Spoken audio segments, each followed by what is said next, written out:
Hey, what's up everybody? In this video I'd like to show you how to create a single div illustration using primarily CSS. You can see here that I've got one div and then a bunch of CSS below.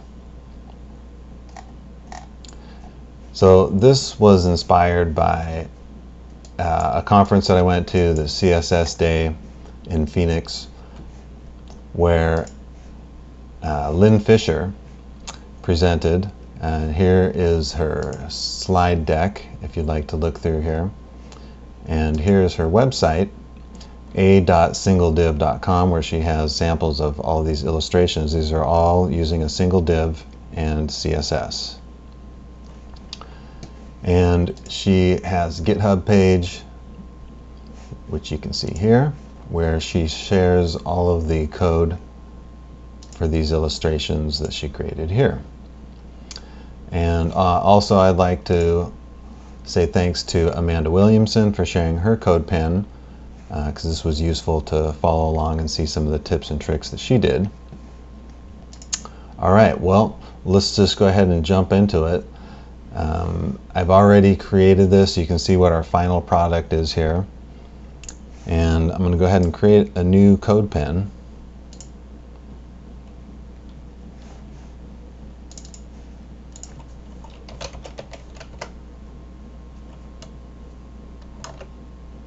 And I'm going to go ahead and move this out of the way and use that for reference. Alright, so really the best way to do this is to create a new code pen. It's great because you can type away and see your changes in real time. And we will not need any JavaScript for this. And the only HTML that we'll need is a div.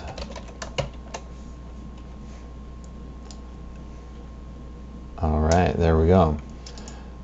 I'm going to create just a little bit of styling for the page there.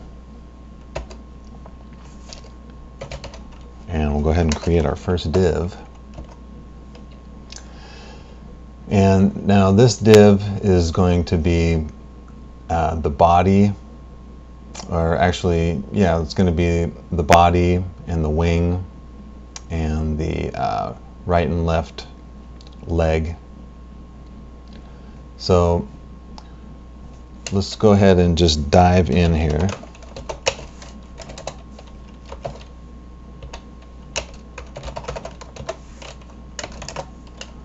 Give it a width and height, and we'll give it a background.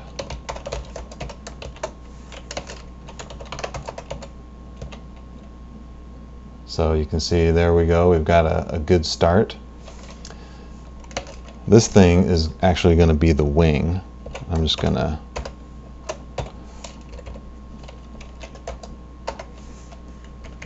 give a little comment there. Now let's give it some shape.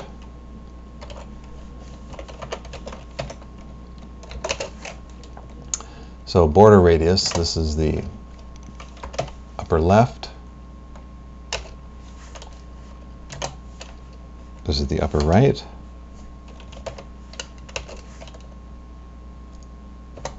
There's the bottom right corner.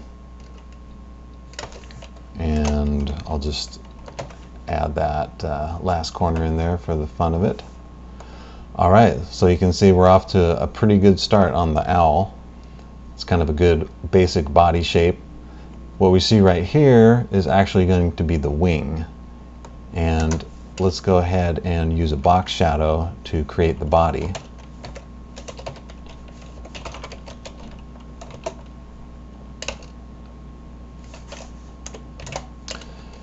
So the first value is on the x-axis, and then the next one will be on the y-axis. This is the blur.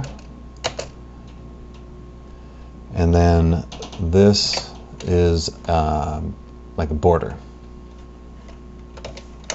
And we'll make this a little bit different color so we can see what's going on.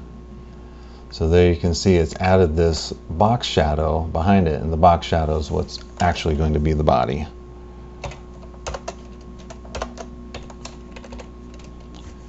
I'm going to go ahead and say body right there. Alright, so now for the box shadow, what we're going to be doing is just stacking a bunch of box shadows here. So we've got the first one down, and I'm not really going to play around too much. I'm just going to run through this. I'll leave it up to you to experiment and play with this kind of stuff. So for the next thing, let's give it, well, let's give it a couple legs, I guess. So we'll say, these need to be comma separated. So we'll go 0 on the X, 70 on the Y, no blur. And we'll take that border way down, and we'll make it brown. And as soon as I add a comma, there we go. Alright, so what we're going to do here is just stack up a bunch of these things.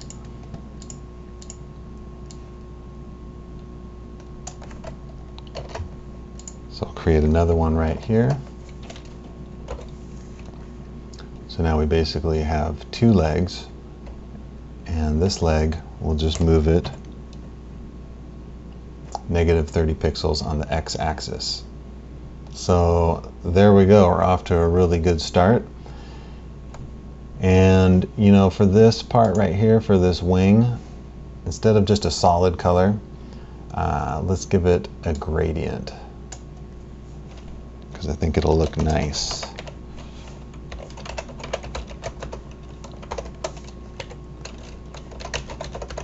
Our gradient will go from the top to the bottom.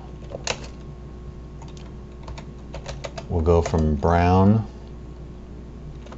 to orange. Alright, so there we've got a nice gradient. I'm going to have my brown start at 40%. So what you can see that does now is the brown will start right here instead of starting at the top. Alright, that looks good. So let's go ahead and add on to this, and what we're going to do is a pseudo class. I think that's what you call it. We'll use the before and after. We'll go ahead and set up another one here.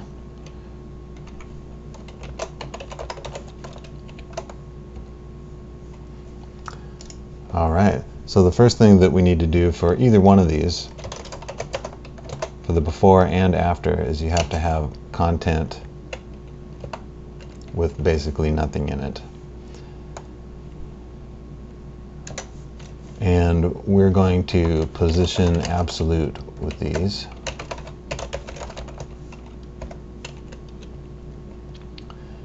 And we'll say top 120 pics, left 130 pics. And these are going to be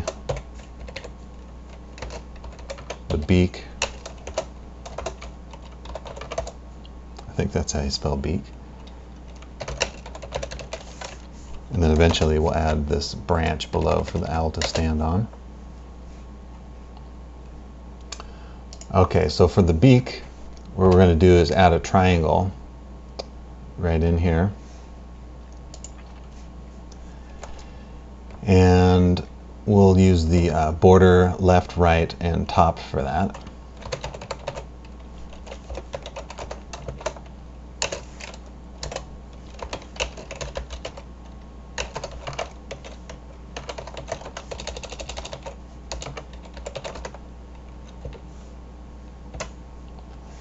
And I'm just going to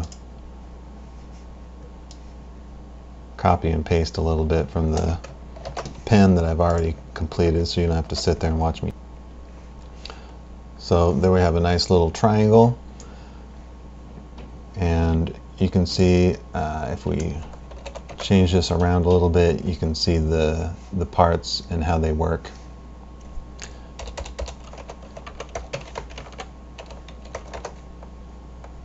But I'm going to stick to the task at hand. I'll let you do your own experimenting and playing around with stuff.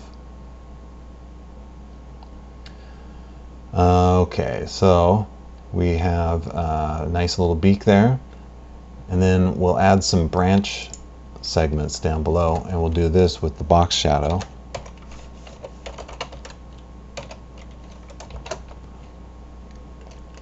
And the box shadow is going to create a bunch of little squares, because essentially, even though this looks like a triangle, it's really a square. And you can see that if I change these to red, you can see that any shadow we create is really just going to create a square. So change those back to transparent. And I'll put my first little box shadow out there, and we'll move it. Well, you know what? We'll start out just like this. So 0 on the X, 0 on the Y, 0 for the blur, and we'll say also just 0 on the border. And we'll give it a value of a dark gray.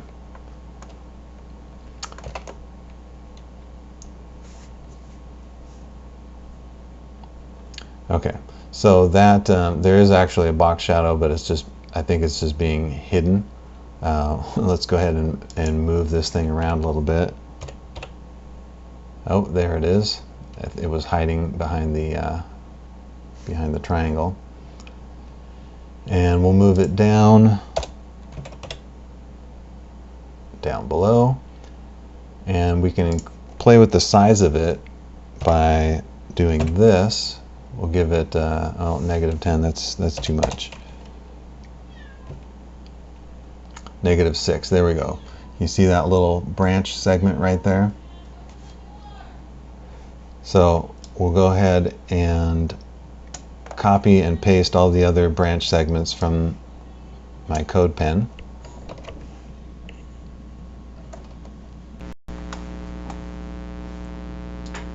Okay, so I'm just going to paste in the rest of the segments.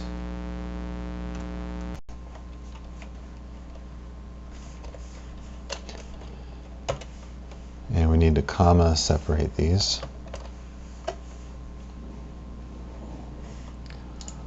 Let's scoot this guy over. And we've got a double down there. All right, so now you can see all of these little box shadows lined up in a row, and we're starting smaller with the -6, -5, and then we're working our way up to 0, and then a 1 pixel border on the very last one. And all I'm doing here is just staggering them. You can see this is the x-axis, and they're just moving along this x-axis, going all the way up to 130, and then our y-axis. All right, so that's looking pretty good. Okay, so for the now for the div after, we need to make sure that we add content.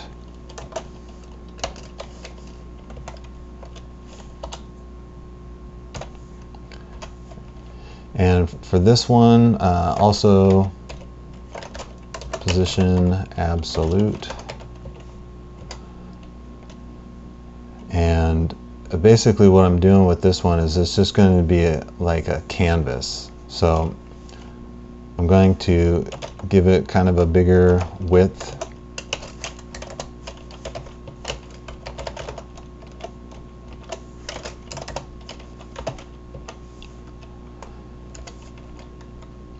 And we'll go top 0, left 0. I'm just going to move that all into one line.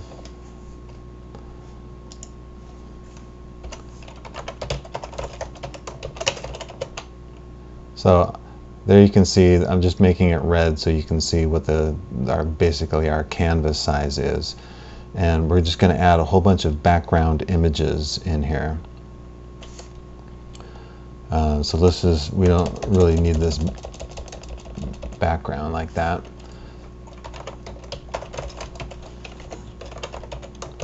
And for our background image, we're going to use radial gradients, and these will end up drawing a bunch of little circles.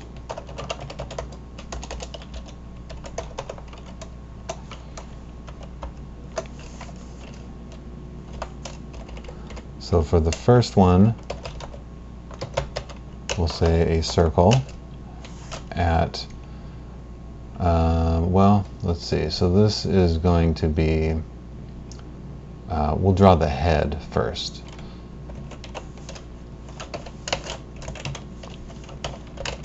And we'll make it brown. So we set the X and the Y, X at 138, the Y at 125. Make it brown.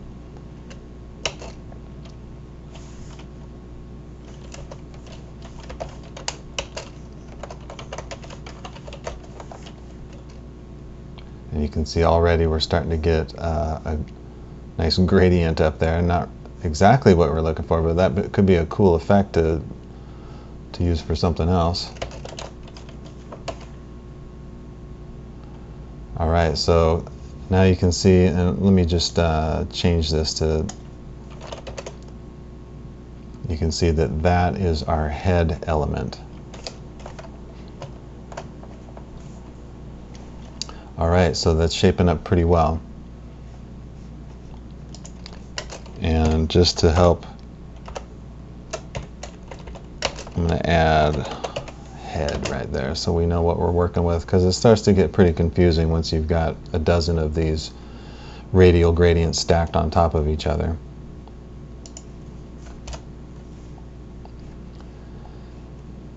Okay, so now what we're going to do is basically just keep stacking radial gradients, and this head is going to be the base element, and then I'm going to stack other ones on top of it. So in order for them to show up on top of it, they need to be written above this line.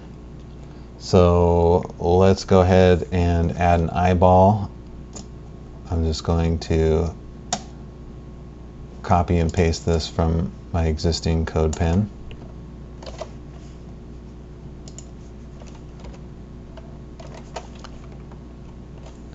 So just make sure that you comma separate these, and then the last one has the semicolon. Okay, so there's our eye, and you'll notice that the beak has disappeared. That's because our after is showing up on top of the before. So that's an easy fix though. Let's just add a Z index here. All right, and you can see the beak is back. All right, so I'm just going to copy and paste all of the rest of the bits of the eye.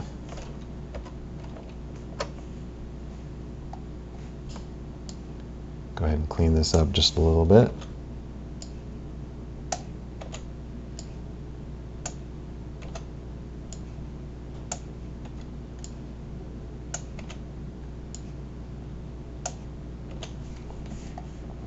All right, that's looking pretty good. And that's basically a done owl right there. Just for extra credit though, I'm going to add a moon and some stars behind it.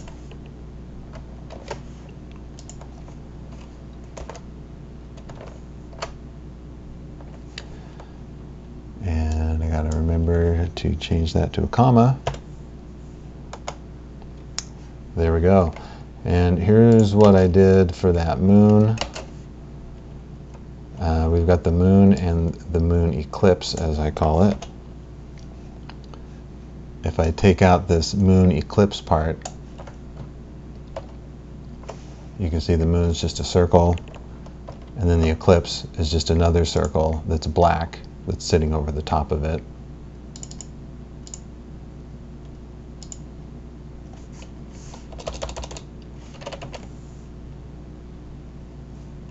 Yeah, and I'll turn it back to black. There you go. All right, well that's basically a done deal right there. The only other thing you might want to do is there may be some vendor-specific CSS in here. If we put in like auto prefixer or prefix free, then that'll make sure that all of our CSS classes are working across Internet Explorer, Mozilla, WebKit, all that. All right, there you go. Have fun.